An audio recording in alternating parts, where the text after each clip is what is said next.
You ask Tiger to solve. This deals with linear equations with one unknown. The final result is x equals 5 over 2. Let's solve it step by step. Simplify the expression. Expand the parentheses. Simplify the arithmetic. Group like terms. Multiply the coefficients. Simplify the arithmetic. Group all constants on the right side of the equation.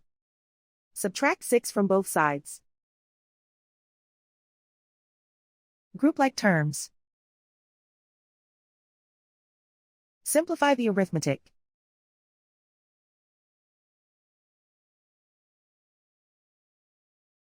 Isolate the x. Divide both sides by -2. Cancel out the negatives.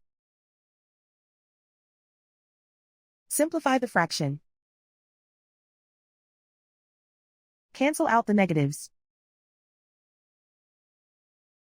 And so the final result is x equals 5 over 2.